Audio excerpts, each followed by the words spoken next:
Welcome to Athletes Lives Network exclusive interviews. Today we have DeWitt Patton, better known as Dino. What's going on, Dino? How you doing? Today, man, we want to get a lot of questions answered from your point of view. You know, you being a guy, been involved in sports, man. You know, you can give us hopefully you give us some accurate information about just the history of football in Central. First, man, let's just kind of give us some background on who you are and growing up in the city of East Chicago and your early influences in sports. Well, I'm DeWitt Patton. I'm currently defensive coordinator for Block Middle School.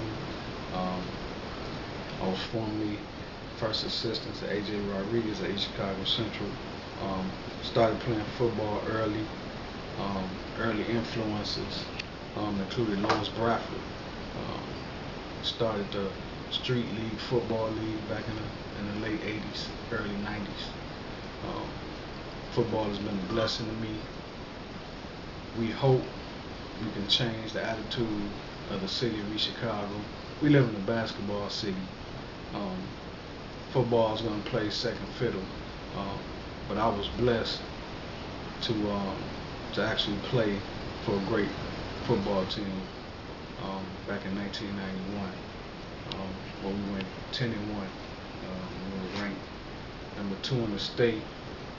We were number 1 in the area for 7 weeks. We had the number 1 ranked offense in the state. We were USA Today top 10 offense. We did a lot of great things back in those days, and we hope, and I'm hoping now that my influences, me coaching middle school football and my 2 years of high school, can really do something for this city of East Chicago to bring football back the way it was. All right. Let's kind of backtrack to when you was a child. You know, you kind of said Lawrence Bradford started the street, football leagues. Growing up in a family of great athletes, your grandfather Johnny Florence, Duke, Robert, Cedric, countless others. Did you feel pressured of playing sports, and did you feel pressured of being recognized as one of the great athletes? Wow, coming up in my families, most families have certain values. My values in my family was sports. If you didn't play sports, you were an outcast. Hands down, you were an outcast. And everyone in my family played football. I mean, there's not one person I can name in my generation that didn't play the game of football. And my uncles installed that in us, by their play. We used to go watch them play at Roseville. We went up to watch them play in college. They all were All-Americans in college. My Uncle Duke was blessed to play in the NFL for the Kansas City Chiefs, my favorite team.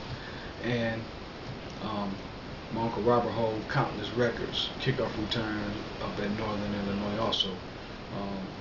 Growing up back in the late 80s, early to late 80s, football was something that we did on the streets because we didn't have Pop Warner. So Lawrence Bradford, like I said in the beginning, started a street football league. And it was a street football league. It was a team in every community within the city. The North Harbor had their team. Roxana had a team. The South Side had a team. The North Side had a team. Calumet had a team. And West Calumet Housing Complex had a team. Our team was maybe 3rd or 4th best team in the league. We played for the championship one year against a team from the Harbor in the championship games at Washington Park, and we won that game, surprisingly. So that really sparked and really made football feel real for us because we didn't have Pop Warner. We would go see, the Hammond had the Hammond Hawks and the Shamrocks. We didn't have that. But then back in the late 80s, a Pop Warner team did come to the city. They were here for about 3 years. I didn't get a chance to play because I was too big. But hey, that's Pop Warner. After that, the program fell. Football was lost for a couple of years. It wasn't until I got to high school that I started back playing football, and it was like natural. It was like something that it's like riding a bike. You never forget to do it. and I was fortunate to actually play on a great freshman team that we only lost one game. That was the first game of the year. Um, After that, we rolled through the rest of the season.